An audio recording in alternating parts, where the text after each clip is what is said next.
人人特備，阿 Boo 人人創業。全新系列嘅人咁啊，今日開始咧，呢一集開始咧，一連10多集咧都會講下創業嘅，即係繼人人搬屋啊、人回顧同埋人預言之後咧，就正式踏入2012年啦。咁啊，新嘅一年就新嘅開始，所以講下創業嘅，創業都係年青人一個非常之關心嘅一個題目啦。即係唐司長嗰陣時都問我哋啦，點解唔諗下自己做唔到下一個李嘉誠係咩原因啊咁？所以今日開始啦，我就請唔同界別嘅朋友上嚟咧，講下佢哋點樣創業嘅。咁啊，但係未必係令你發大達嘅。如果你依然係想發大達而聽呢個節目嘅話咧，你可以扭台噶啦嚇，你可以聽翻881嗰邊，即係聽下火療心啊、陸叔啊嗰啲咁樣啦。咁啊，呢個就係我覺得係着重嘅精神多於一切嘅，未必係關金錢事。有時創業咁啊，作為第一集嘅嘉賓咧，就叫做阿康嘅。Hello，你好。咁啊，簡單介紹下阿康先啦。阿康就係嚟自一個劇團嘅，叫 Tomoto 劇團嘅總監嚟嘅。係啊。咁啊，Tomoto 係啲咩咧？晏啲先會再講。咁喺正式講到你個劇團之前咧，我覺得要俾聽眾認識下你係一個咩人先嘅。如果我叫你簡單介紹下自己，你會點樣介紹咧？如果我喺10零歲嘅時候咧，大家會形容呢一個人係咩咧？就係一個垃圾啦，係唔掂嘅人啦，係應該唔應該存在喺個世界上面嘅人啦。係咁如果而家嚟講，我就係一個教小朋友嘅一個老師啦。OK。同樣地，另外我就係做一啲創作藝術啦，或者拍 video 啊、影相嘅一個創作人咯。明白。好啦，垃圾係咩意思咧？講下先。10多年前你幾多歲啊？我而家33，即係問邊70後。即係我叫係70後喺80前啦，或者叫做啱7、8、7、9年咁樣嗰啲。7、8年。係點解係垃圾？如果00後嘅人應該唔會明嘅一樣嘢就係叫會考。係喺個世界裏邊會考，即係當年會考嘅時候咧，我會考係0分嘅。會考0分。會考0分係咩咧？係會考0分，大家都明就係垃圾咯。OK。一個唔能夠界定佢一個咩成績嘅人咯。咁其實嗰陣時我考咗3年會考，我第2年重讀咧，我攞到1分。係。然後我過咗2年之後再重讀咧，我攞到2分。係。咁覺得好似好犀利啦。緊接㗎嗰3年。唔緊接，中間停1年。OK。去到由17歲到差唔多20歲，我都唔知道點解要繼續考會考。點解你會再考第2次、第3次嘢嗰陣時？唔知咯，阿媽逼嘅，有冇？冇人逼㗎，係第一年重讀係因為自己唔知自己有咩做咯。有個同學同佢講：喂，我諗住重讀喎，重讀好啊，橫掂讀多1年啫嘛。係，我都其實我本來諗住開會考攞成績單嘅時候，我諗住攞10分，點解攞0分嘅？點解咧？唔知道自己原來係唔識讀書啦，唔知道自己唔識考試啦。但係你啲咁咩都唔知嗰個人。但係你估量到㗎，即係意思係你平時讀中4、中5嘅時候，原來我全級咧都考中規中矩嘅，咁你會預測到呢一間學校大概嘅成績係咁樣，而家我就考中間，咁即係大概10分啦。你係咁樣估量到嘅？呢個係一個聰明人嘅估量嘅方法。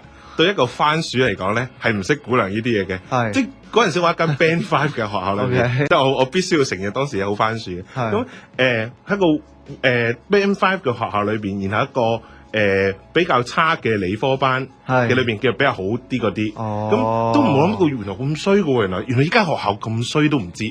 即係一個當年網上面冇咁發達啦，咁我唔會 check 到我自己身處一個咩嘅環境裏邊，只係覺得唔需要讀書，都 OK 啱過到關，又死唔去，又繼續升到，咁以為自己咁順利落去，咁咁正常係咁噶嘛。我會考嗰陣時仲喺度睇緊張小嫻嘅，咁係唔係溫書噶嘛？係唔知自己。棉花樹上的女人係嘛？仲我當時係一個咩海豚乜嘢咁樣嘅，係啊。咁即係嗰個年代，其實唔係好知自己做緊乜，咁所以咪得到呢個成績都好應該嘅。我想講一句先，所以會考咧其實應該係 modify 嘅，即係佢而家轉咗做高考啦。咁但係佢都係分1星、2星、3星、4星、5星啫，我覺得係唔啱嘅，咁樣都唔啱㗎。應該應該變闊啲。我用分嚟做例子啦。嗱，以往最高係30分啦，其實你應該最高係100分。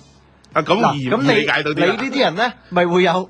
我知道20分度拎咗攞。係啦，你要20分咯。理解到咩？即係你而家係0分㗎嘛？係啊。你學校再差過你嗰啲又係0分㗎嘛？對你唔公平。唔好叫唔公平嘅，唔係本身個制度有咩問題咧？就係因為我一個本身天生係一個用開右腦做嘢嘅人嚟，係我係靠 visual 去諗嘢去思考嘅人嘅。我對我畫唔到 mind map 嘅，我快過個 mind map 我已經跟唔到嘅其實。咁所以其實我一個右腦嘅人，但係你叫我用左腦嘅方法背書讀書，我充滿住就係失敗。OK 嘅原因就係一路我哋會講咗好多教育制度嘅唔緊要不幸啊。OK， 咁我繼續講下先。咁因為我由細到大發生個好大嘅問題就係我由3、4年班開始俾人被嗰啲同學逼害我，逼我背書。但我一個唔識背書嘅，因為我一個我就係用我默書咧，係我將我溫書嗰本簿 copy 咗個腦度，然後我 zoom 到去我記得個字應該左手邊左下角。我就 zoom 到去嗰個位，然後個腦放大 zoom in 嗰個字，然後揾翻嚟抄翻落去嘅啫。但我唔係用啲文字記嘅，咁我唔識背書嘅。咁但係長期就不停俾人逼去背書啦，逼到個地步就不停咁詐病唔翻學啦。因為我唔識背，然後啲同學即係嗰陣香港係有學校欺凌㗎。我當年喺小學不停咁被欺凌嘅。咁即係當然有阿福啊，有伴虎喺度隔離喺度搞事啦。咁長期咁嘅情況之下，你會永遠覺得自己唔知做緊乜，然後覺得自己好差。咁就喺個過程裏邊去咗間中學，哇好早，因為我小學嘅時候一間 Band 1嘅學校，所以不停咁被逼害。等去到一間 Band 5嘅學校入邊，突然間覺得好舒服咗喎，因為我唔係最差嗰班嚟嘅，我係最叻嗰個，我係中間嗰批嚟嘅，唔係做到最差，唔係最叻嗰啲。咁就死唔去，咁繼續喺度讀，又唔知自己做緊乜。咁所以其實痛苦嘅地方就係一個不停咁要用左腦去生存嘅方法嘅人嘅制度，但係我一個右腦嘅人生存喺個左腦嘅嗰個思維裏邊嘅時候，你生存唔到噶嘛。我永遠唔識背書，唔識默書，然後考試就要我將嗰堆抄出嚟。所以我而家覺得通識係幾好嘅，我好中意幫人做通識功課嘅。你肯定？OK 嘅，而家我做通識，做通識係你吹咗嘛，簡單啲講。轉頭問你點解？咁講翻你先，你嗰陣時就中5 0分啦，咁跟住就覺得自己係垃圾啦。係有人咁同你講定你真係自己咁覺得？呢個叫做 social norms。社會嘅標準嚟嘅，咁唔需要講嘅。你大個之後回望翻先咁樣套俾自己，定係嗰陣時有一個好大嘅挫敗感啊？你阿媽一睇到個成績0分，佢個樣話俾你聽，已經係嗰兩個字飛出嚟啦，咁好漫畫。我諗起另外2個字喎。OK， 咁死仔都 OK 嘅，可以講嘅，都唔係呢2個。OK， 跟住咧，咁中間又去重讀，又中間嗰啲日子又有做其他嘢咁樣，係做啲咩啊？嗰陣時做過好多奇怪嘅啦。我最重要我做過，我爹哋咧係一個左仔嚟嘅。咁咧，我細個嘅時候咧，我會無啦啦去咗工會度去幫人去做啲 data entry 嗰啲嘅嘢啦。會無啦啦走咗去俾人捉咗去做啲助選團啊。我做過好多同我政治立場不相同嘅助選團都有嘅。咁即係啲工聯會啊、民建聯啊啲做晒㗎啦，我都已經咁因為我嗰陣時冇嘢讀書唔得啊嘛，咁唯有靠人事啦。我老豆就係嗰啲嘅工會人物，咁所以佢就抌咗我嗰啲地方去做嘢啦。